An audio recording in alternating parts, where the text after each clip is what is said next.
Est-ce qu'il faut vendre ses bitcoins? Est-ce qu'il faut s'en débarrasser de la patate chaude avant qu'elle nous brûle les mains et avant qu'on commence à perdre des thunes? C'est ce qu'on va voir dans cette vidéo. On va aussi parler évidemment des cycles de bitcoin et de la possible modification de ces cycles qui au final tu verras sont indexés sur autre chose.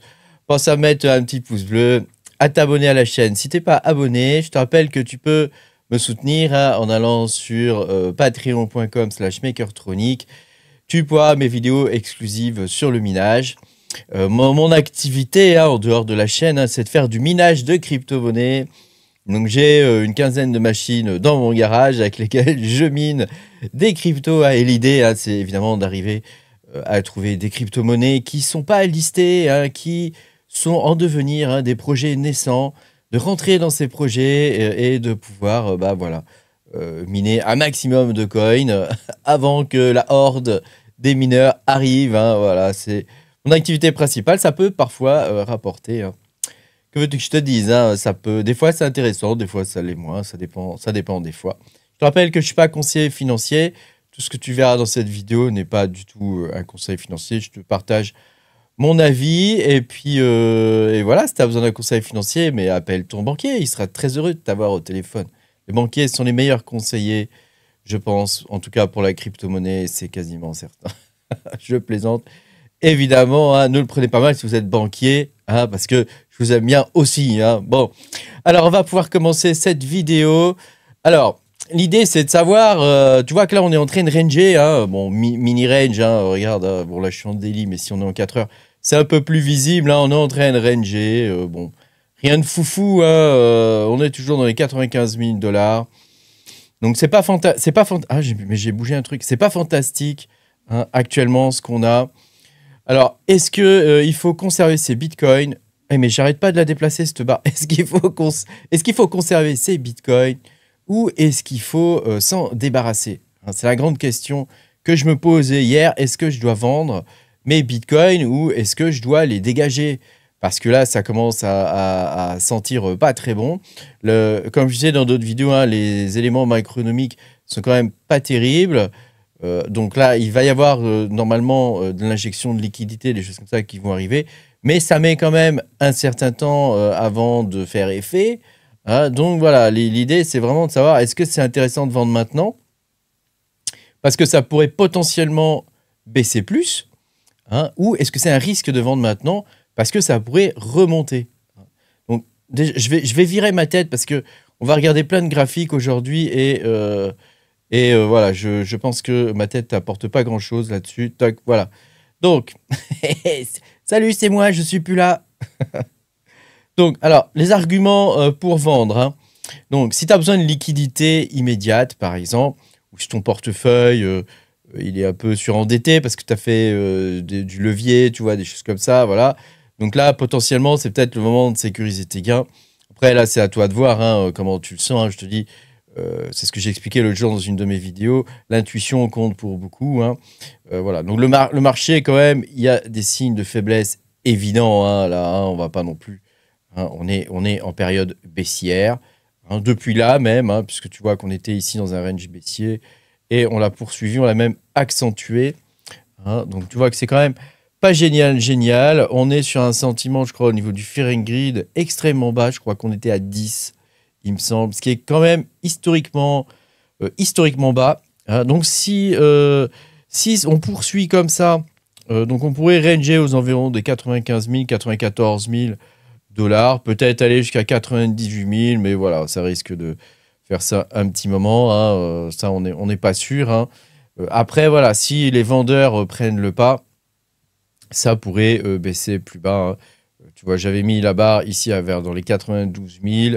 Voilà, ça pourrait potentiellement baisser vers les 88 000, 89 000 $. Donc ça, c'est un argument pour la vente. Certains disent que ça va baisser jusqu'à 50 000 $, 54 000, 55 000 $. On entend des chiffres plus ou moins différents en fonction des prédictions. Mais voilà, donc c'est vraiment quelque chose à prendre en compte actuellement. Alors, les arguments pour holder, c'est-à-dire pour conserver ces bitcoins, c'est que Bitcoin a toujours rebondi après des corrections comme on a en ce moment. On en a eu plusieurs, des corrections comme ça, par le passé, hein, tu vois, ici, on a eu une belle correction, on a rebondi et on est reparti. Hein, tu vois, et pourtant, là, on était en période baissière, hein, qui s'est, elle aussi, accentuée hein, ici. Hein, donc, tu peux voir que, voilà, quand on a des phases baissières comme ça, le Bitcoin a souvent rebondi. Donc là, on pourrait être dans ce cas-là. C'est difficile de dire, hein, très difficile de prévoir l'avenir. Hein. Actuellement, on est quand même pas mal dans le flou. Donc, on a déjà vu des corrections similaires, cela dit. Mais si actuellement on est sur une correction, ça signifie que le cycle des bitcoins a changé. On n'est plus sur un cycle des bitcoins de 4 ans, mais on serait sur un cycle de bitcoin de 5 voire 6 ans. Hein, faute principalement aux institutions hein, qui sont rentrées, tu vois, dans le game, hein, et aussi au quantitative tightening, hein, tu sais, le QT hein, de la Fed, hein, qui en décembre pourrait injecter de la liquidité et donc repousser les marchés crypto et principalement Bitcoin à la hausse. Donc ça, tu vois, là-dessus, on n'est pas trop mal. Est-ce qu'on est sur un cycle de 4 ans ou est-ce qu'on est sur un cycle de 5-6 ans? C'est ça la vraie question. Si on est sur un cycle de 4 ans, Bitcoin va continuer sa baisse. Comme je l'avais prévu ici, hein, on va avoir des événements. Alors, je n'avais pas prévu une baisse si forte, enfin, pas immédiate comme ça. Mais je pensais qu'on allait, tu vois, arriver dans ces eaux-là, hein, tu vois, 90 000 $. Hein. Donc, on va avoir des événements qui vont ponctuer la baisse et qui vont la précipiter. Malgré que là, quand tu regardes bien, hein, attends, je vais zoomer un peu, tu vois, on est quand même pas très loin de la barre rouge, hein, qui signifie quand même, qui pour moi serait le bottom. Hein. Alors, le bottom, on peut le trouver aussi dans ces eaux-là, hein, tu vois, bon, hein, c'est pas non plus pas quelque chose qui est extrêmement fixé, hein, mais voilà, ça serait dans ces eaux-là. Ça serait vraiment dans ces eaux-là qu'on pourrait avoir un bottom. Ça, c'est si on est sur un cycle de 4 ans. Mais si on est sur un cycle de 5 ou 6 ans, ça sera très différent et on va voir ça dans cette vidéo. Hein. Alors, je voudrais te montrer ça d'abord pour la partie des cycles de 4 ans. Donc, au niveau des cycles de 4 ans, comme tu peux le voir, ici, on est dans cette phase-là. On est dans une phase, ici, tu vois, où il y a 14 barres, 18 barres. Hein, et ça signifie que on devrait avoir une baisse. Hein. On devrait avoir une baisse. Et on est à 18 mois du prochain halving, hein, d'après ce graphique. Hein. Alors, j'ai pas fait le compte. Hein. Je t'avoue, j'ai pas fait le compte, mais je fais confiance au truc. Hein. Donc voilà. Actuellement, au niveau du cycle de 4 ans, ça fonctionne comme ça. Ici, c'est un autre graphique hein, qui t'explique le cycle de 4 ans. Actuellement, on est ici. Hein, donc, ça veut dire qu'on est au niveau de la barre haute. Hein, et donc, on devrait rentrer dans la zone rouge. Ici, hein, la zone rouge. Alors, comme tu peux le voir, hein, c'est un graphique qui est assez exponentiel. Donc, en rentrant dans la zone rouge, donc on devrait avoir une baisse hein, qui va arriver jusqu'ici, hein, jusqu'en avril 2026, à peu près. Hein, et on devrait repartir à la hausse. Alors, en sortant du truc, on devrait être à 1 million de dollars, 1,6 million de dollars. Donc là, bon, hein, on y croit ou on n'y croit pas, ça c'est vraiment à voir. Hein, ça, moi, je trouve ça un peu trop optimiste. Il vaut mieux, je pense, toujours être un peu pessimiste plutôt qu'être trop optimiste. Hein. Je pense, en tout cas, moi, c'est un truc que j'ai appris au niveau des cycles. Hein. Il vaut mieux être pessimiste et puis revoir sa copie à la hausse. En tout cas, c'est ce que je fais dans mes vidéos. Et c'est parce que c'est ce que je pense, hein, que être trop optimiste et vous dire ouais, Bitcoin il va monter à 1 million de dollars et tout en 2027. Tu vois, pour moi c'est trop, c'est possible, attention. Hein. Mais voilà, je préfère être un petit peu pessimiste, mais pas trop quand même. Hein. 250 000 $, ça me paraît pas mal hein, pour le prochain cycle. Mais voilà, pour l'instant on peut rentrer en bire. Hein. Donc tu vois, regarde sur TradingView si ça t'intéresse. Hein. Sur TradingView, tu vas voir dans les scripts. Et dans les scripts, il y a les scripts sur les cycles. Et tu vas trouver énormément de scripts donc, qui retracent avec toutes sortes de théories. Hein. Donc, il y en a 5 pages hein, quand même. Hein. Donc, je ne vais pas te sortir les 5 pages de graphiques. En tout cas, la théorie des 4 ans reste valide. Hein, reste valide jusqu'à ce qu'on l'infirme. Hein, jusqu'à ce qu'on l'infirme. Alors... Donc évidemment, tu vois, il y a énormément de théories sur les 4 ans. Sachant que la théorie des 4 ans, elle est aussi liée à l'ISM hein, américain. Donc pour le coup, on va passer à la théorie sur les 5 ans. Ouais, tu vois, bon, il y a plein de modèles, hein. Il y a le Power Law, le Stock to Flow. Il y en a beaucoup, beaucoup, beaucoup, hein, qui décrivent les cycles de halving. Sachant à mon sens, les cycles de halving fonctionnent, enfin, sont fonction plutôt de l'économie américaine. Et je vais t'expliquer tout ça là dans la suite de la vidéo. Historiquement, tu le sais, tous les 4 ans, on a un bull market donc qui culmine à peu près dans les 12 à 18 mois après le halving, c'est-à-dire après la diminution des rewards des miners, diminution qui se fait par 2, hein, qui est divisée par 2. Donc on a eu d'abord 12, ensuite 6. Bon, moi, j'ai pas connu l'époque des 50 bitcoins par bloc, hein. Mais voilà, on a eu 12, 6, là on est à 3, après on passera à 5 ou un 7, quelque chose comme ça, hein. Donc tu vois que voilà, ça suit des cycles depuis le début de Bitcoin. Cependant, depuis 2021-2022, il y a pas mal d'analystes qui ont noté un allongement du cycle de Bitcoin. C'est-à-dire que ici, tu vois, ce cycle-là était plus long. Si on regarde, hein, au niveau de la courbe, hein, attends, on va passer en weekly. Hop, si on regarde, voilà, c'est un peu hard là. Attends, voilà, comme ça, c'est mieux. Donc, si tu regardes en weekly, avant le cycle de Bitcoin, ça faisait vraiment un pic, hein. Ici, ça, c'est le cycle de 2017. Bon, alors, le cycle de 2013, il est difficile à voir. Il est là. 2013, 2014, il est là. Bon, écoute, j'ai pas envie de zoomer. Mais voilà, tu as compris que c'est des pics comme ça. Et par contre, le cycle de 2021, on a eu un double top qui a marqué quand même un allongement potentiel. Et comme je te l'avais expliqué dans des vidéos qui remontent maintenant à au moins 1 ou 2 ans, hein, le cycle de Bitcoin s'allonge de plus en plus, hein. Regarde le micmac de trucs qu'on a là, hein, avec tout ce que j'ai écrit en plus, hein. Du coup, on n'y comprend plus grand-chose. Mais enfin, en tout cas, quand on dézoome de trop. Mais comme tu peux le voir ici, hein, on a véritablement un allongement du cycle, hein, de Bitcoin. Donc pour le coup, on pourrait s'imaginer un double top, hein. Alors, pour moi, et je pense, hein, qu'on est vraiment sur un allongement des cycles. Donc il faut faire attention en ce moment à la tentation de vendre, parce que ça pourrait repartir à la hausse. Et si ça repart à la hausse, bah, tu vas te retrouver coincé, hein. Tu auras vendu tes bitcoins, tu seras obligé de les racheter. Enfin, obligé. Tu ne seras pas obligé, mais dis donc, si tu veux les racheter, tu vas devoir les racheter plus cher que ce que tu les as vendus peut-être. Tu comprends? Donc, c'est toujours assez compliqué, hein, à déterminer ça, hein. Donc, il y a aussi des facteurs macroéconomiques, hein, qui penchent en faveur d'un cycle plus long, hein. Donc, les facteurs macroéconomiques, c'est d'abord une extension de la dette, de la maturité de la dette américaine, qui passerait, parce que la dette américaine, elle est basée sur un cycle de 4 ans aussi, hein.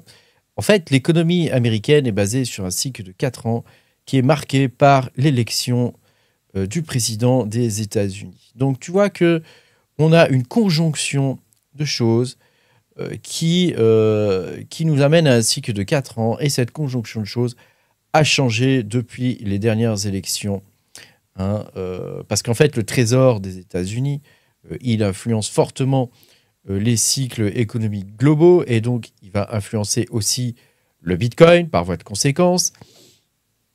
Et le Bitcoin, du coup, il est de plus en plus corrélé donc au marché traditionnel, hein. Il est en train de se synchroniser avec l'ISM, hein, ce dont je te parlais en début de la vidéo, hein. Donc l'ISM, c'est un indicateur qui permet de mesurer la santé économique des États-Unis, hein, et où les pics haussiers de l'ISM correspondent plus ou moins, hein, aux pics haussiers qu'on peut voir, par exemple, sur le Bitcoin, hein. Donc ça, alors c'est pas de moi, hein, cette histoire-là, hein.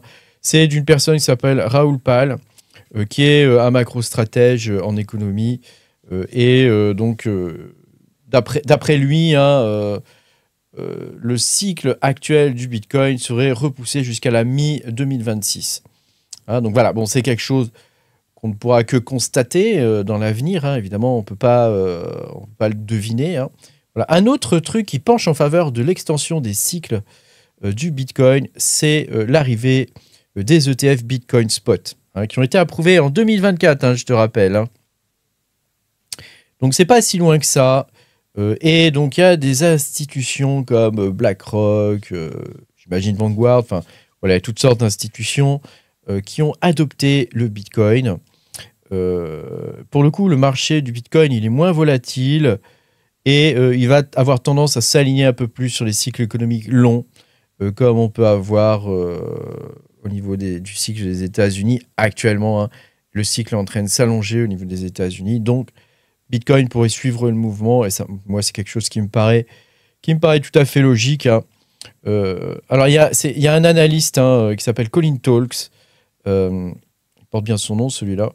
Et voilà, d'après lui, les cycles de Bitcoin s'allongent progressivement. Dans le sens où, tu vois, et je pense qu'il n'a pas tort. Hein. Ici, on a eu un cycle qui était vraiment tout petit hein, en 2013. En 2017, ici, 2017, là, on a eu un cycle qui s'est allongé par rapport à celui de 2013. Tu vois, le cycle ici de 2020-2021, tu vois, là déjà, on met 2 années, hein, 2020-2021, il s'est encore allongé. Et ici, on a un nouveau cycle qui va probablement s'allonger hein, et se terminer, tu vois, dans ces eaux-là, ouais, vers la mi-2026, tu vois, dans ces eaux-là. Septembre, tu vois, on ne peut pas deviner, hein, on ne peut pas savoir, hein, mais peut-être décembre 2026, hein, quelque chose comme ça. Donc, tu vois, d'après lui, on n'en a pas fini. Et je pense que ce monsieur, il a raison. Et que d'après lui, donc, le cycle de Bitcoin actuel serait un cycle de 5 ans et pas un cycle de 4 ans. Donc, tu vois que c'est intéressant, toutes ces théories, hein, parce que, voilà, c'est des gens qui sont des professionnels, hein, des économistes professionnels. Hein, donc, c'est des mecs qui étudient ça, c'est leur métier. Hein, donc, moi, je ne fais que te relater ce que j'ai compris de ce qu'eux en disent. Hein. Alors, tu vois, on a vraiment 2 théories actuellement. Hein, et on est vraiment à la croisée des chemins, je pense, entre la théorie du cycle de 4 ans, auquel cas, si on est vraiment sur un cycle de 4 ans, effectivement, comme on peut le voir, certaines whales ont pas mal vendu. Hein. Ça, c'est un truc qu'on a pu observer. Hein. Y a eu beaucoup de ventes de whales, y compris de ventes d'anciens portefeuilles Bitcoin. Donc ça, c'est ceux qui croient, je pense, à la théorie du cycle de 4 ans. Parce que là, on est vraiment dans une espèce de croyance, quoi. Hein. Par contre, ceux qui pensent que les cycles s'allongent et que voilà, Bitcoin commence à sticker à l'économie des États-Unis et donc en particulier à l'ISM, bah là, on pourrait avoir quelque chose pour le coup, tu vois, qui s'allongerait et qui pourrait aller vers 5 ou 6 ans. Hein. C'est quelque chose qui est tout à fait envisageable. Hein. Tu vois, ici, on a donc l'explication sous forme de graphique hein, de cette théorie. Je vais zoomer. Hein, et donc, tu peux voir ici que nos pics se situeraient, tu vois, aux environs de 2026. Tu vois, enfin, le bear market commencerait en 2026, hein, d'après ce graphique. Hein, donc, tu vois, au niveau de l'année 2025, on serait encore bon. Hein, voilà, après, bon, c'est à voir. Hein. Ça suivrait aussi la courbe du global M2. Hein. Donc, c'est la force globale hein, de la masse monétaire. Donc, ça montre, tu vois, des phases ici, avec des phases d'injection de liquidité et des phases de retrait hein, de liquidité. Et voilà, Bitcoin pourrait s'aligner sur ces cycles-là.